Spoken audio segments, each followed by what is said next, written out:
Cine Garage. Aquí cabe todo el cine. Con Eric Estrada. Disponible en iTunes, Spotify, Patreon y puentes.mx. Hola, ¿qué tal? Soy Eric Estrada. Vamos a empezar un episodio más de Cine Garage.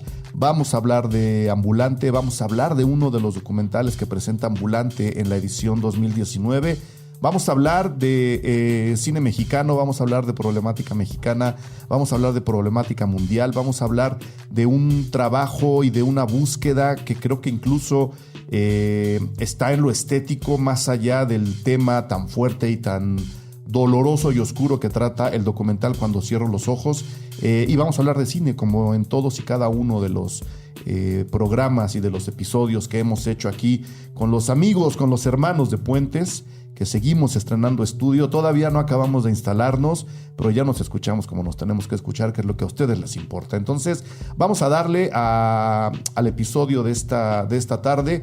Antes de empezar, antes de entrarle a un tema complicado a partir de un documental muy conciso y muy preciso, ya iremos soltando los detalles. Quiero darle la bienvenida y agradecerles que hayan caminado no sé cuántas cuadras con 31 grados a la sombra en el abril de la Ciudad de México a Michelle Ibaben, codirectora de Cuando cierro los ojos. Michelle, mil gracias por estar aquí. No, al contrario, muchas gracias a ustedes. Y a Sergio Blanco, el otro director del documental Cuando cierro los ojos.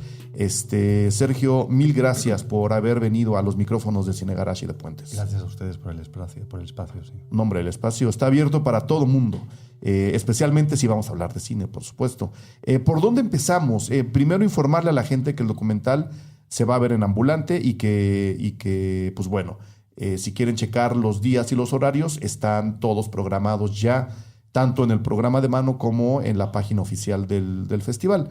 Pero para explicarle a la gente el origen, el desarrollo, el alcance que quieren tener o el que ha tenido ya el documental, ¿por dónde tendríamos que empezar? Porque yo a la hora de irlo viendo iba obviamente relacionando con otros trabajos similares en cuestión de temática o incluso en cuestión del acercamiento hacia esa misma temática, y lo primero que se me vino a la cabeza fue Presunto Culpable, ¿no? Un documental que marcó una época en muchos aspectos en México, incluso fuera de lo cinematográfico, pero que tenía demasiados tropezones y que a lo mejor el propio ímpetu hizo que el tema se nos olvidara y terminó un poco enlodado en el pensamiento del gran público.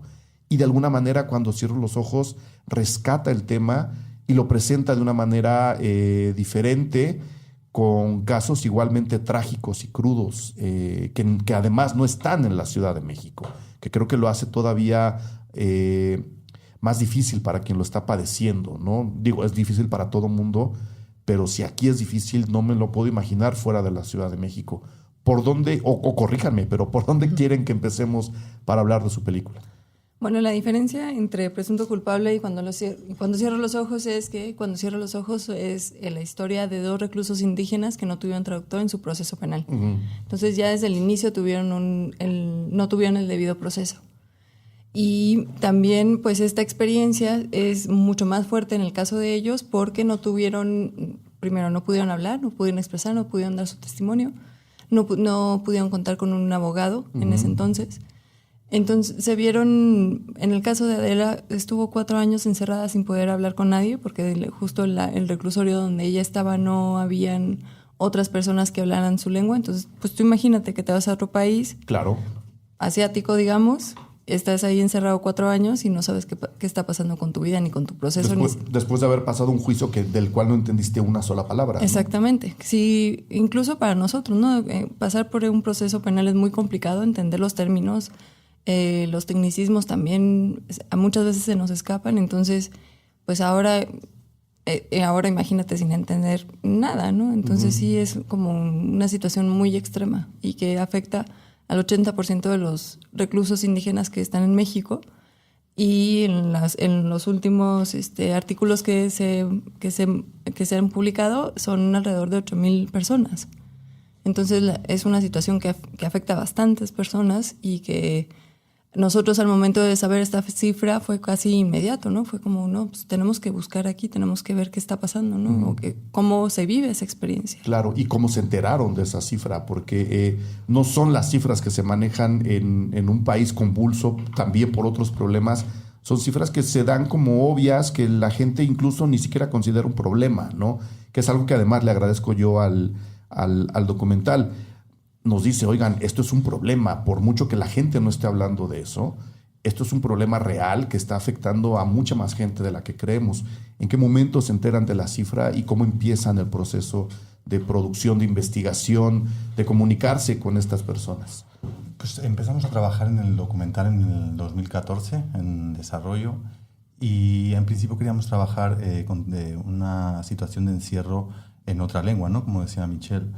Y al descubrir la estadística tan grave en este país, ¿no? Del 80 hasta el 90% se hablaba a nivel federal de los reclusos, de las personas indígenas en prisión que no tienen acceso al intérprete, quisimos inmediatamente saber qué historias había detrás de eso, ¿no? ¿Qué podía suceder? ¿Qué impacto tenía la intimidad de estas personas en la prisión, ¿no? Creíamos que nos apetecía acercar el micrófono, ¿no? a contar este problema tan general desde esta visión personal, ¿no? Que finalmente afecta.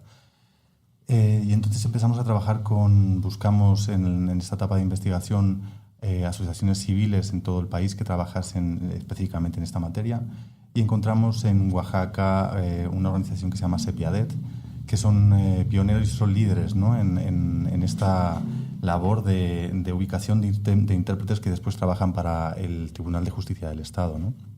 Entonces es la sociedad civil la que está cubriendo, la que está ofreciendo a esta red de intérpretes, ¿no? Para después trabajar para las instituciones.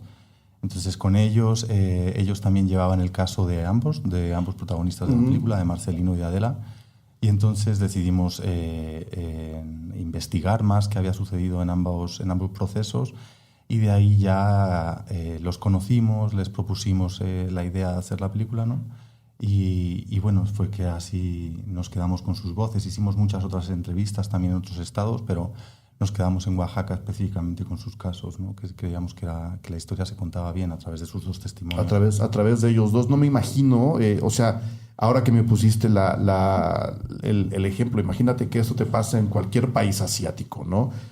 Yo no me imagino qué habría pensado o qué habría sentido si alguien, independientemente que fuera mexicano, ¿no? Pero si alguien que habla español como yo hubiera llegado y me hubiera dicho, a ver, queremos platicar contigo, queremos que nos cuentes lo que te ocurrió y queremos contárselo a alguien más. Yo no me imagino esa reacción. Entonces, sí me gustaría que nos contaran cuál fue la reacción de ellos dos y de las otras personas con las que platicaron. ¿Cuál era la necesidad de contar qué historia? Porque tenemos una historia, ¿no? Prácticamente la del proceso mal hecho, la de la negación de un traductor en su juicio, la de no dominar el idioma predominante en la región en donde están, ¿no? En un estado como Oaxaca, la lengua oficial es el español, pero nadie te obliga a hablar español, ¿no? ¿Cuál fue la reacción y cuál fue la emoción? ¿Cuáles eran las historias que querían contar? Que ustedes además, me imagino, tuvieron que filtrar para llegar a la forma final del documental. Hubo una gran diferencia, por decir, en Oaxaca a comparación de Chihuahua, porque en Chihuahua hicimos entrevistas en el reclusorio de Huachochi, que es que se dice que es el único reclusorio en México indígena. Entonces, cuando fuimos ahí, la situación era diferente, porque la mayoría de las personas sí que tenían una forma de expresar su situación, no tenían como esta necesidad tan grande como lo fue Adela y como fue con Marcelino, ¿no? Ellos sí, en cuanto llegamos, aparte, bueno, teníamos el contacto de la organización y de sus abogados, siempre estuvimos como a la par con ellos comunicándonos, entonces esto nos dio también una cierta confianza por parte de ellos, ¿no? Para poder hablar de su proceso de una forma donde ellos no sintieran que a lo mejor podían cometer ciertos errores por todo lo que habían experimentado anteriormente, ¿no? Entonces sí, fue, o sea, recuerdo cuando llegamos al reclusorio de Tanibet, que era donde estaba Adela, perdón, y cuando llegamos, yo la grabé yendo hacia un lugar, hacia donde estábamos haciendo la entrevista, y en este momento, justo antes de entrar al cuarto donde teníamos unas luces y la cámara, ella se paró y me dijo, por favor, siente mi corazón. Y estaba, o sea, no te puedes imaginar aquello, ¿no? Un poco alterada. Sí, exacto. Entonces ya desde ahí, para ella fue un proceso también de como de recordar y el proceso de las entrevistas fue primero hicimos una primera entrevista que revisamos con el traductor. Las preguntas las íbamos haciendo paralelamente, sabíamos en qué momento ella estaba hablando de qué, pero no sabíamos lo que estaba diciendo, ¿no? Simplemente con verla era más o menos, sabíamos más o menos la emoción que estaba transmitiendo. Entonces fue un proceso diferente, ¿no? Generalmente cuando hacemos una entrevista, pues estamos atentos, estamos escuchando, y aquí las señales para saber lo que estaba sucediendo eran diferentes, ¿no? Era todo visual y el tono de voz, ¿no? Todo siempre era el tono de voz, el ritmo, y las sin certeza, pausas. ¿no? Porque tú estás asumiendo, Exacto. pero no estás al 100% cierto de lo que está pasando. Exacto. Entonces ya desde ahí fue un proceso muy diferente y también fue muy de intuición y de emoción, ¿no? De escuchar, te digo esto, la emoción en la voz, en qué momento se paraba, en qué momento de la pregunta era cuando ella sentía que necesitaba. En el caso de Adela, en el caso de Marcelino fue diferente porque él sí recordaba muy bien los detalles de principio a fin, entonces todo era como mucho más, sabía mucho más,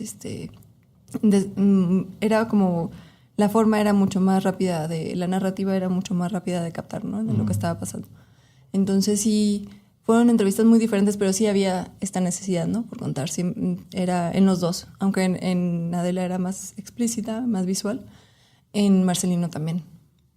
Era una especie de sanarse a través de esta, no le voy a llamar confesión, pero de compartir la experiencia de lo que habían pasado. Era una especie de, por fin lo puedo dejar ir, nadie me había preguntado todo esto, tenía esta historia en mi cabeza dándome vueltas, que seguramente no dejas de pensar en lo que te pasó, ¿no?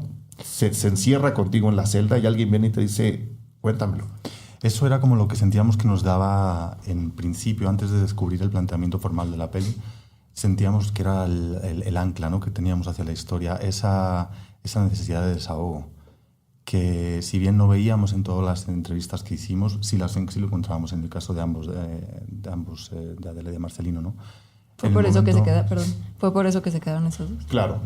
Perdón. Y o sea, desde que los conocimos, estaba recordando ahora cuando llegamos, veíamos lo elemental de su español, ¿no?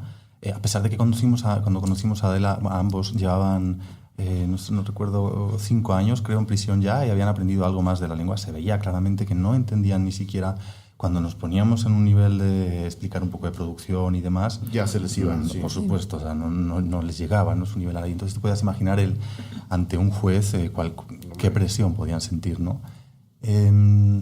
Y de ahí como que partió un poco, fuimos rompiendo, ¿no? esa incomunicación a través siempre de la ayuda de la intérprete. Además eran mujeres en ambos casos, ¿no? Y como que sentíamos que la comunicación y la afinidad era inmediata con la lengua materna, ¿no? Era algo que nosotros no podíamos ni siquiera aproximarnos, y además es que nos daba como una vibración y un tono precioso para transmitir la emoción, ¿no? Como mucho más cercano al corazón, aparentemente, ¿no? Se escuchaba. Y luego, pues el otro gran problema, ¿no? Porque como ilustras todo lo que te están contando, ¿no? Hay millones de recursos, hay millones de ideas, hay millones de propuestas, por ejemplo, ¿no? Ellos prácticamente no están a cuadro, o sea, yo podría haber contado 5 minutos con ellos a cuadro, y todo lo demás son imágenes que ustedes van montando, a veces para reforzar la emoción que nos están comunicando ellos, a veces para contradecirla, ¿no? Lo cual, se los digo, ahora fueron mis partes favoritas del documental. Cuando ellos cuentan una cosa y tú estás viendo algo que dices, híjole, pero aquí está pasando lo contrario, me gusta. Me gustó esa parte. ¿Cuál fue el trabajo para la conjunción visual y darle una forma que no se volviera invasiva en un problema que está lleno de información, que está lleno de recuerdos y que está lleno de un problema, como dices, mucho más común de lo que creemos, que no queremos voltear a ver y que por lo que se ve nadie quiere solucionar? O sea, había, no sé, yo en la impotencia de escuchar su confesión, sentí incluso que se necesitan documentales incluso más combativos, ¿no? Como de más reclamo. Ustedes buscan una forma mucho más sutil, por supuesto, con una propuesta muy, muy personal. ¿Cómo llegan a la idea en donde estos dos polos hacen el amor tan bonito en la pantalla? Bueno, muchas gracias por O sea, me gustó. Fue un proceso muy largo. Empezamos, todas las entrevistas las entrevistas están tal cual las ves ahí, con un fondo negro. Ellos hablan a la cámara y a nosotros, a la traductora. Entonces sí, en un principio no sabíamos si íbamos a utilizar esas entrevistas en cámara o no, pero sí las queríamos tener por si las necesitábamos, ¿no? Porque no sabíamos bien cómo iba a ser el tratamiento. Pero más vale tenerlas, ¿no? Exacto. Una vez que tuvimos ya el testimonio, dijimos, no, tenemos que irnos a sus lugares de origen, tenemos que irnos a sus recuerdos, tenemos que ir, las máscaras que salen ahí son las que Marcelino recuerda cuando veía cuando era pequeño. El mar es como siempre la ensoñación del futuro, ¿no? De cuando salga o lo voy a conocer. Las montañas eran como el donde vivía Adela, donde ella creció, la forma de comer, la forma de estar en familia era también lo que ella más recordaba, ¿no? También la Noche de Muertos. Entonces todo eso viene en realidad de ellos, de sus memorias, de lo que nos contaron. Y esto nos sirvió a nosotros también para hacer una reinterpretación de sus palabras, como para darle precisamente una forma con la que nosotros nos sintiéramos cómodos y también fuera un reto para nosotros, ¿no? Entonces, ya a partir de eso dijimos, no, la historia se tiene que contar desde fuera. Y fue como algo en lo que estábamos los dos muy claros y dijimos, no, sí lo tenemos que hacer así, tenemos por lo menos que arriesgarnos. Sabemos también que es una propuesta complicada para mucha gente, ¿no? Entonces, queríamos hacerla lo más sutil, como dijiste tú, para que pudiéramos adentrarnos de alguna manera de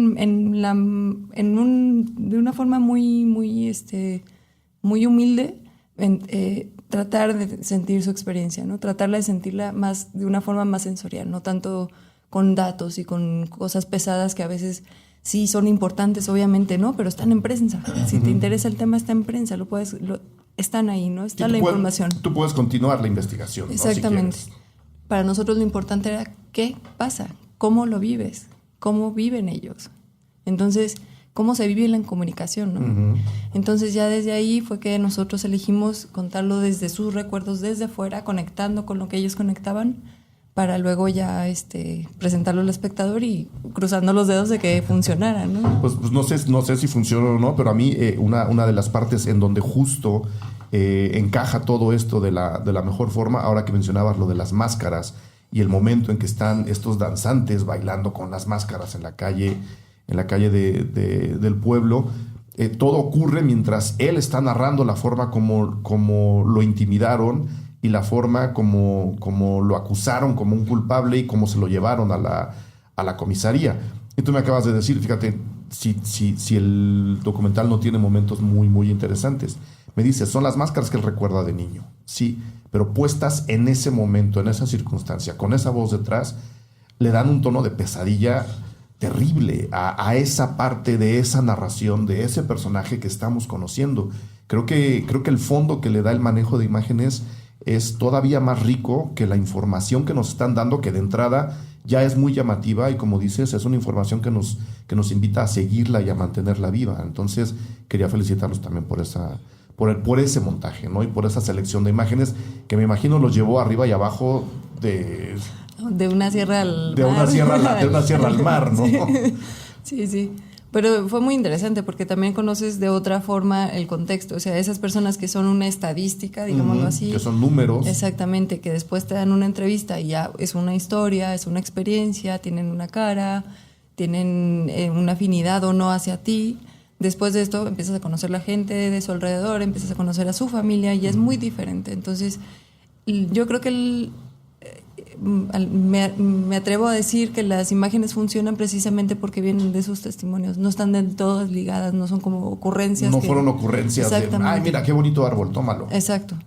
Siempre estuvimos como muy cuidadosos de que las imágenes tenían que hablar también. No opacando la voz, porque eso es siempre, es el origen de todo, sino tampoco complementando, sino te digo, como reinterpretando este encierro a través del exterior. Ahí está lo combativo. ¿Ibas a decir algo, Sergio? Sí, dime. Y tenía que ver, iba como a la primera pregunta que hacías sobre presunto culpable. Y yo creo que nos sentimos que este era el tratamiento de la peli porque nos daba justo como un espacio de libertad, ¿no? En esa reinterpretación y por lo que decimos de la sutileza, ¿no? Finalmente no hay medios, no hay al no haber el intérprete, no tenemos las herramientas para finalmente acceder a lo que sucedió, ¿no? En ambas experiencias de Marcelino y de Adela. Entonces solamente podíamos contarlo como de este resquicio, ¿no? de la duda. Y por eso también la contradicción, ¿no? Que tiene que ser bienvenida en muchos momentos, porque la incertidumbre que ellos nos trasladaban había que ponerla en cámara. Entonces eso era como uno de los grandes desafíos, ¿no? Nosotros no podemos comprometernos con su inocencia. Esa no es la apuesta de la peli. No es el tema. No. Ambos, como decía Michel, no tuvieron el debido proceso. Adela tardó 4 años en poder expresarse según su testimonio en su lengua. Marcelino la primera declaración ministerial fue obtenida bajo tortura, según sus palabras. Entonces no podíamos apostarle, ¿no? Estamos de manos atadas. Y tampoco finalmente, el documental no necesita esa objetividad. Es un terreno fértil para la subjetividad, ¿no? No necesita ni siquiera la resolución del problema legal que ellos tienen, que es estar en la cárcel por acusaciones falsas o no. El documental tampoco está buscando eso. Claro, Exacto. Nada más es la experiencia precisamente forzosamente subjetiva, ¿no? Que tuvieron que atravesar, porque queríamos transmitir. Y ahora que hablábamos de la selección de imágenes, de entrar al entorno de estas personas, de conocerlas, de escuchar la voz de lo que antes era una estadística, yo quería preguntar si ahí es donde está lo combativo del documental, un poco complementando lo que estás diciendo, Sergio, de traer, independientemente de que se pueda, se deba o se tome partido o no en este tipo de trabajos, traer la conversación y decirle a la gente, oigan, hay injusticias que ni siquiera tienen que ver con la inocencia o la culpabilidad de la gente y que son injusticias aparentemente sistemáticas, ¿no? Hay una serie de circunstancias en lo legal, en lo cultural y en las costumbres de México que hacen que si tú eres un indígena que es acusado y juzgado de mala forma sin un traductor, te va a ir peor que si eres...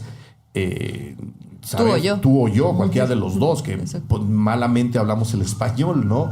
El problema está en otro lado y creo que ahí es donde acabo encontrando yo lo combativo del documental, que hablando de esta problemática podemos empezar a hablar de todo un sistema de costumbres que en esta sociedad clasista y racista se dan dentro y fuera de los penales, ¿no? Yo no sé si voy bien o estoy nadando muy lejos. Claro, no, por eso no les vemos, ¿no? Porque finalmente no figuran, o sea, no como deberían, no se les da la presencia que deberían, ¿no? Entonces, es una garantía fundamental, ¿no? Sin esa comunicación, ¿cómo se puede garantizar el acceso a la justicia? Claro. Entonces, o a la cultura, o a la educación, a lo que tú quieras, exacto, ¿no? Sí, a cualquier salud, sistema en igualdad, ¿no? Por eso también, como que encontramos la forma de no hacer como cine político, sino cine políticamente, ¿no? Como dice, creo que es Godard, ¿no? No sé. No podíamos casarnos con esa finalmente no podíamos dirimir si eran inocentes o culpables y no se trataba de eso. Entonces creíamos que esta era una forma para transmitir esa idea, ¿no? Con todas las dudas que implica. Y ahora que mencionas lo de combativo, yo creo que todo ese proceso que nosotros también vivimos durante la investigación y conociendo a Adela y a Marcelino y a todos los demás entrevistados, viene, ¿no? También como que se empapó también de nuestra... Yo creo que no fuimos conscientes en ningún momento de decir por qué estamos haciendo esto. Uh-huh. Simplemente dijimos, no, lo tenemos que hacer, ¿no? Entonces yo creo que eso también se transmitió durante todo el proceso y ahora que lo mencionas, pues tal vez es eso lo que percibes como combativo. Yo creo que sí, por lo menos con eso me gusta quedarme, ¿no? De decir, hay problemas dentro de los problemas, esto es muy complejo y tenemos que empezar a platicarlos.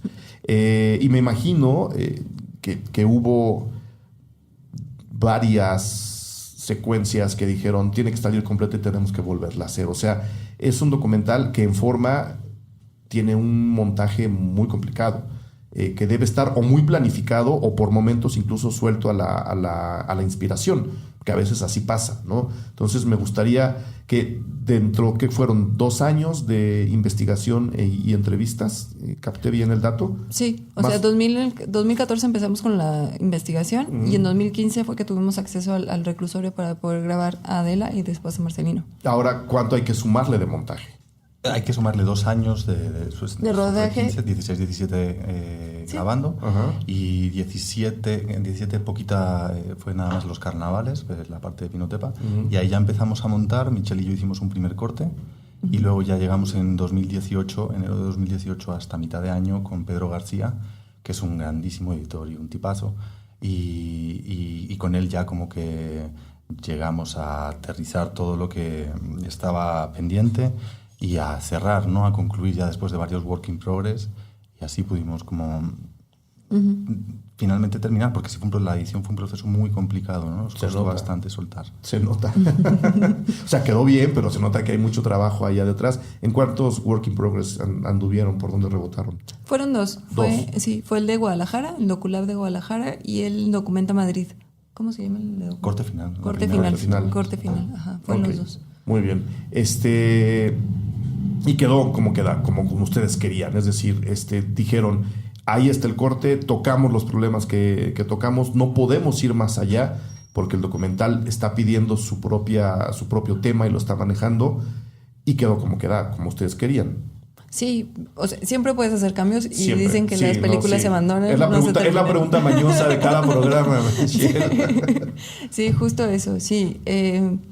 Sí, siempre puedes hacer cosas diferentes y te puedes ciclar y puedes volver y puedes ir y venir, pero yo creo que sí, para el momento en que nosotros dijimos, bueno, ya hasta aquí pudimos, este es el momento en que queremos que salga, yo creo que fue como un acuerdo entre los 3, ¿no? Digo los 3 porque justo Pedro también estaba en el proceso de bueno, ya terminamos o no terminamos, ¿no? Entonces, ¿Dónde cortamos? Exacto, sí. Pero yo me acuerdo que estuvimos haciendo cambios hasta la última semana, ¿no? Cambios sobre todo la primera parte, ¿no? Sí, ya now en diseño sonoro. Bueno, sí, claro. Sí. Y ustedes como codirectores, ¿cuál era el equilibrio a la hora de trabajar? ¿En qué momento uno quitaba las manos y las metía el otro? ¿Cómo estuvo eso? ¿Cuál es el desequilibrio? Navegar con 2 cabezas. Mira, lo que pasa es que la mayoría de las veces yo hago fotografía, Sergio también, y es muy bueno también. La mayoría de las veces yo me encargo de la fotografía, entonces Sergio se encarga más de dirigir cuando yo estoy con la fotografía. Y siempre sabemos muy bien qué es lo que estamos buscando antes de llegar. Entonces ya llevamos más o menos como sabiendo qué es lo que estamos buscando. Sergio también, por esto que te digo que tiene muy buen ojo, y me ayuda mucho en el momento que hay que conseguir ciertas cosas y que yo no estoy atenta o que estoy concentrada en otra cosa, y entonces también ahí es cuando tiene como esta dirección sobre la cámara, ¿no? Y luego hay otras situaciones donde, por lo que sea, por decir, en la entrevista de Adela se sentía un poco más cercana a mí, entonces yo ahí pude interactuar un poco más en la dirección, ¿no? Pero siempre estamos los dos como pendientes de todo el proceso. Sergio está más en el principio, digamos, ¿no? En el desarrollo, en la escritura, en guión, y yo ya más en producción, ¿no? Y es así más o menos como nos dividimos y funciona. Y a veces funciona y a veces no funciona. Sí, son rodajes complicados. Pero bueno, yo creo que aprovechamos como la intimidad y la cercanía, ¿no? Para llegar a comunidades y lugares donde, además sin presupuesto, pues de otra forma no se complicaría mucho más. Claro. ¿Y ellos ya vieron el documental? ¿No lo han visto? Han visto pedazos. Bueno, Adela ha visto pedacitos, pero no completo todavía. Lo van a ver. Era lo que les iba a preguntar. Sí. ¿Ustedes quieren que lo vean? Sí, claro, ¿no? Ya ellos ya saben. El problema por lo que no hemos ido con ellos para que lo vean es porque Adela vive lejísimos. Entonces tenemos que planear, ver en qué momento podemos ir, y justo ahora con la gira y otros festivales ha sido complicado. Pero sí, o sea, terminando Ambulante tenemos que ir con ella, y con Marcelino también ha sido complicado porque está en el reclusorio y no puede recibir visitas que no son familiares. Claro. Entonces tenemos que hacer ahí toda una gestión para poderlo hacer. ¿Y qué tan complicado fue justo entrar a hacer las entrevistas, los trámites con los penales y este tipo de cosas que siempre hay un pretexto final para que no te dejen de entrar? Pues fue demorado, pero no sé qué tan... Ahí nos apoyamos de la sociedad civil, de Cepiadet, y tardamos un año, ¿no? Desde que se solicitó hasta que se autorizó. Pero no sé finalmente qué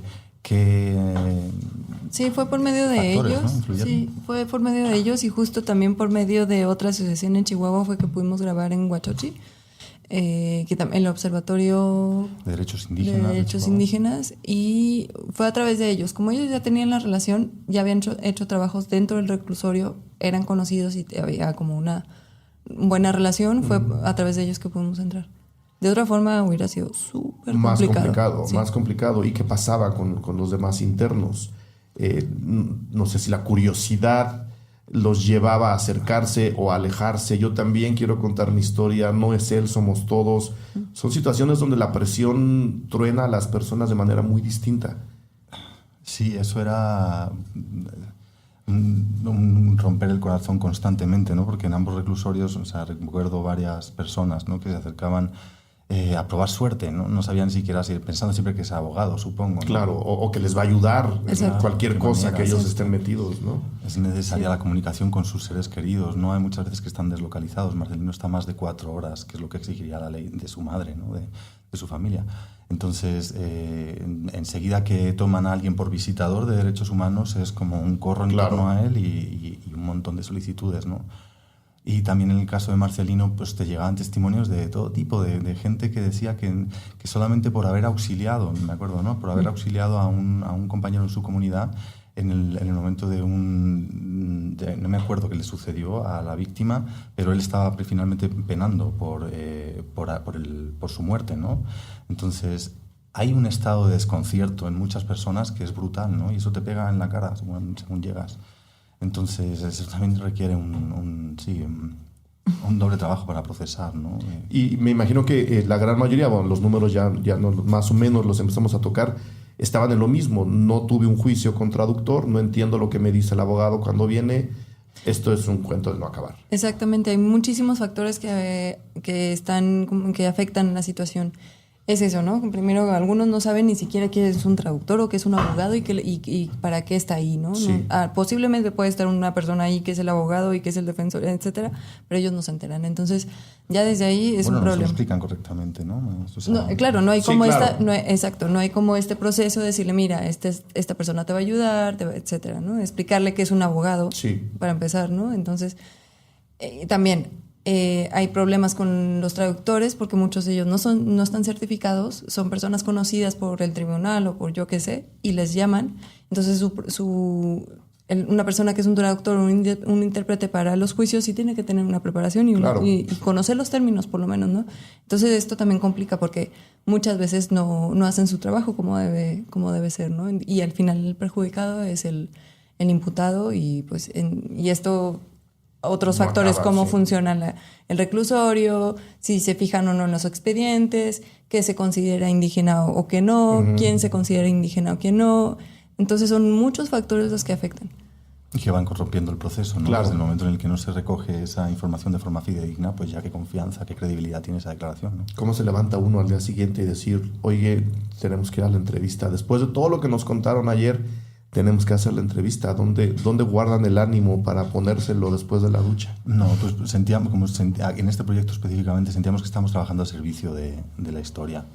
O sea, solamente por el desahogo que supone inmediato, ¿no? Para la persona que tienes enfrente. Ya deja tú para lo que pueda suponer en su caso, ¿no? Como que no la dudábamos por eso, en cuanto a eso. Sí, nos también... daba la energía a ellos.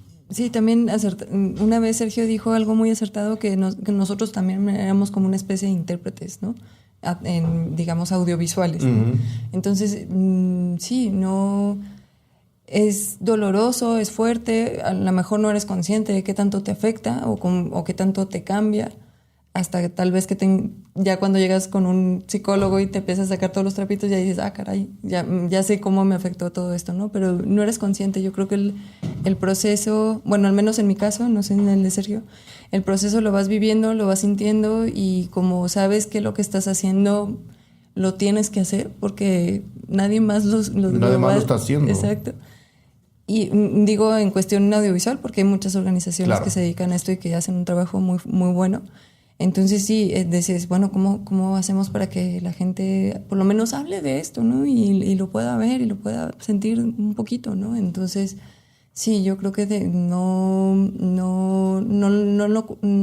lo pensamos, nunca lo... No racionalmente, ¿no? No racionalmente, claro, exacto. Y el documental, repetimos, ahora está en Ambulante, pero ¿en qué otros lugares se ha podido ver, si es que se ha podido ver en otros lugares?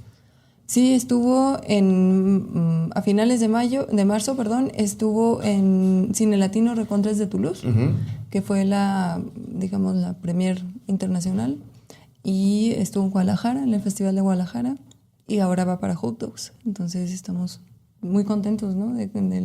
Las puertas, ¿se me olvida algo más? No, creo que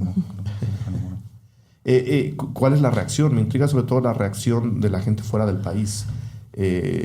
Porque siempre habrá alguien que diga, porque me ha pasado y me ha tocado escucharlos, ese tipo de películas no deberían ir afuera del país porque qué imagen dan de nosotros, ¿no? Lo he escuchado y me da mucha vergüenza escuchar esas cosas. Justo por eso me gusta preguntar cuando este tipo de trabajos van a otros países y el público y otros periodistas, otros críticos, otra gente que va a un festival de cine en otro país ve esto, a mí me interesa mucho su reacción. Entonces, sin desacreditar para nada al público de Guadalajara, me interesa mucho la reacción que tuvieron fuera del país. Pues fue una experiencia diferente, digamos, porque siento que en las presentaciones, y esto es en general, necesitamos como darle un poco de tiempo al espectador para que procese todo lo que acaba de ver.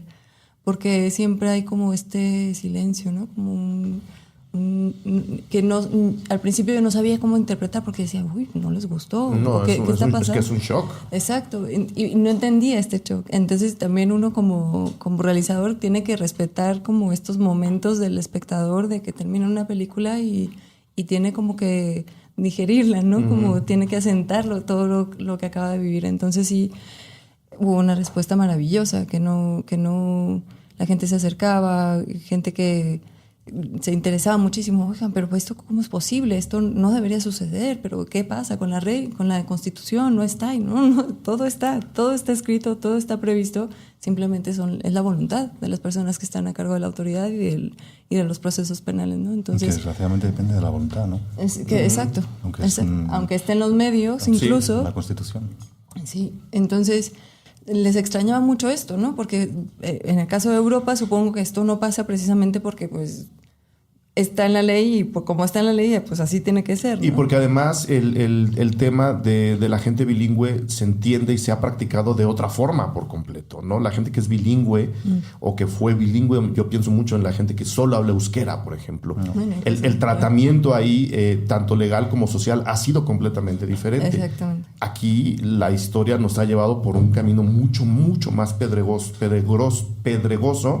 en el que incluso gente que vive aquí, que está caminando ahora por la calle, cree que todo el mundo en México habla español, ¿no? Sí. Entonces yo creo que este reenfoque que se tiene con la gente bilingüe en Europa también da para reflexionar cosas que a lo mejor ustedes ni siquiera se imaginaron a la hora de tratar el problema en el documental. Sí, surgen muchas preguntas, cosas que ellos dan por hecho de que deben de ser así, te digo, les parecen como absurdas, ¿no? Y es que lo son. Claro. Lo ven desde la lógica del Estado de Derecho, ¿no? Y de las garantías. Claro, como bien mencionas, ¿no? En euskera, en Galicia, tienen sus... La lengua está totalmente protegida, ¿no? Es un vehículo identitario fundamental, no como en este caso sucede a la inversa, ¿no?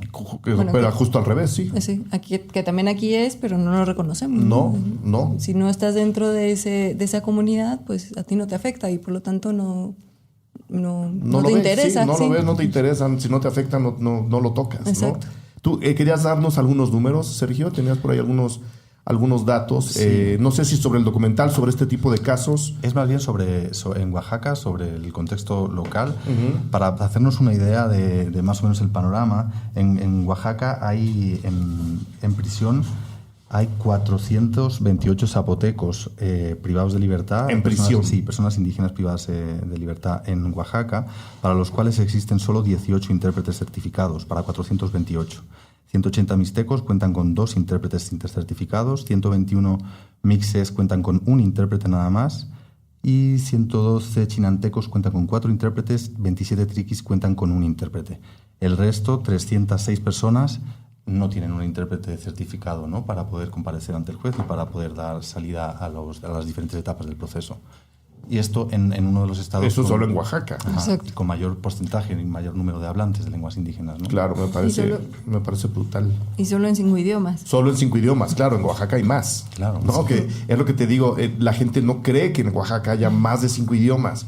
Cree que todo el mundo habla español, no importa qué hablaban sus padres. Y no, creo que la reflexión final a donde nos invita a ir cuando cierro los ojos es justo abrir los ojos y los oídos a esos otros idiomas y aceptar por primera vez en mucho tiempo, ahora que incluso el tema salió de la peor manera del mundo, que no somos un solo México, que somos muchos, y que incluso el sistema legal, por mucho que se ha querido abrir, a eso no ha podido abarcarlo, y los problemas están ahí, ¿no?, encerrados sin poder comunicarse con la gente hasta que no empecemos a ver que hay más de un idioma en este país y que los tiene que haber y que está bien que estén, ¿no? Que no hay que callarlos, sino todo lo contrario. Y yo creo que esa creo que fue la reflexión que más me sonó al final cuando salí de este shock de ver el documental y decir, ok, tengo que ir a beber una cerveza y ver qué fue lo que pasó,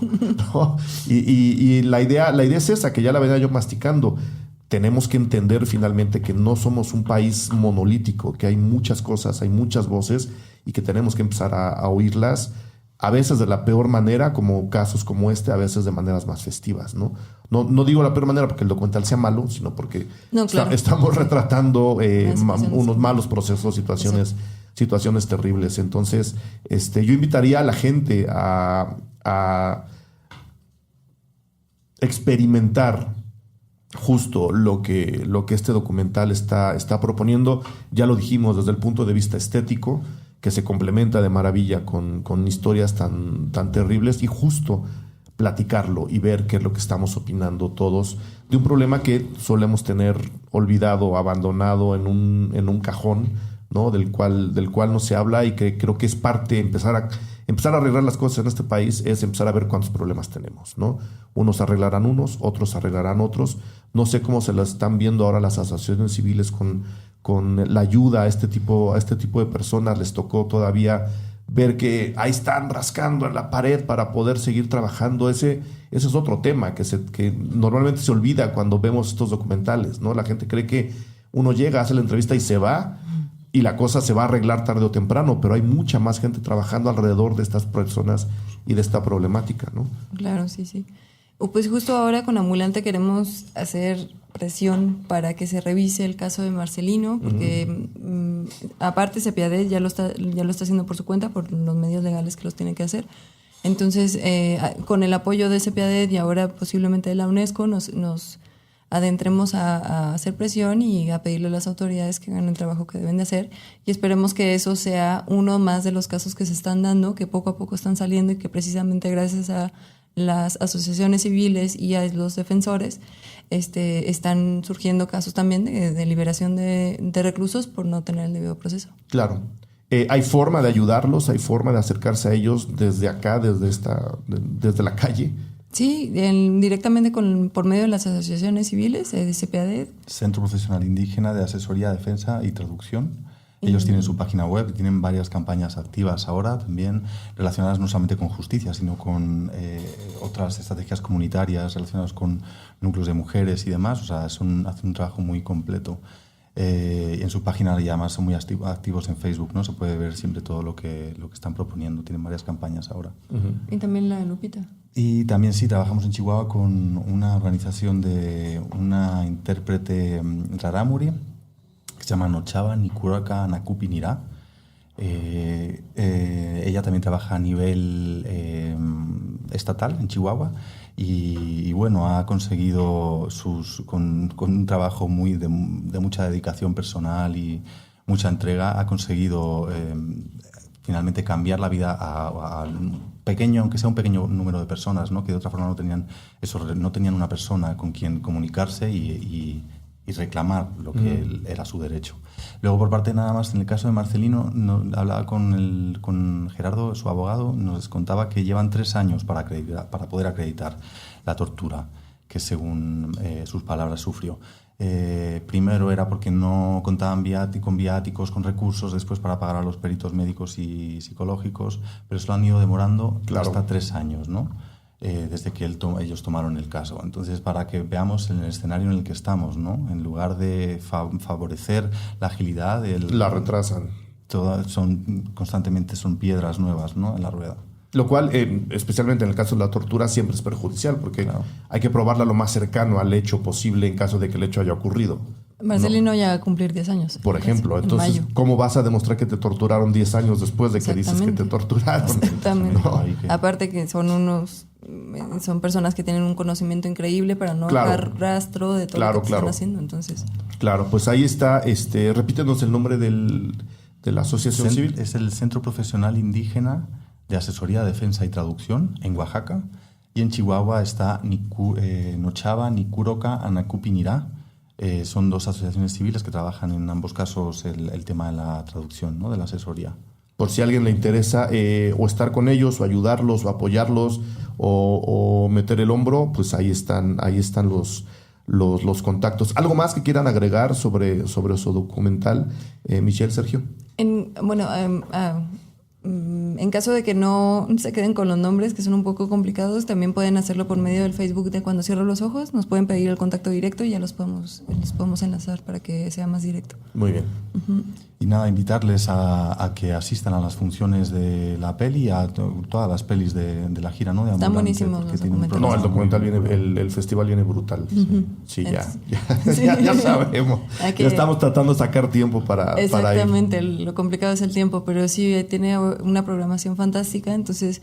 Y también reconocer la labor que hace Ambulante, porque no la hace nadie más. Y llegar a tantos lugares con tanto esfuerzo, con muchos voluntarios de por medio, entonces es un trabajo muy grande. Entonces sí, pues aprovechemos. Aprovecharlo, claro. Aprovechemos que tenemos acceso a estos contenidos que no los vamos a tener en Cinépolis y en No, precisamente justo por eso la mejor manera de apoyar un festival en el caso del público que o no tiene dinero o no puede aportar, no somos los grandes mecenas.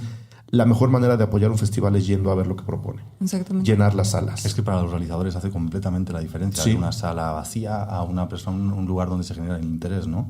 Eso es lo que prima, es lo más importante. Así sabes cómo se puede recibir, de otra forma, ¿no? Claro. Y pues bueno, si algún festival tiene las salas llenas, es Ambulante. Eso sí lo podemos asegurar desde ahora. Pues mil gracias, Sergio, Michelle, por haber venido a platicar sobre su película. Muchísima suerte. No sé si tengan ya planeado ir a otro lugar, a otro festival después de que pasen por Ambulante.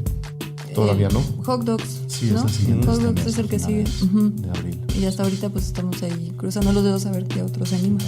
Muy bien. Mandaremos la voz al espacio a ver si alguien levanta la mano. Mil gracias por haber venido a platicar con nosotros. Muchísima suerte y pues que todo sea para bien. Muchas gracias. Bye. Cine Garage. Aquí cabe todo el cine. Con Eric Estrada. Disponible en iTunes, Spotify, Patreon y puentes.mx.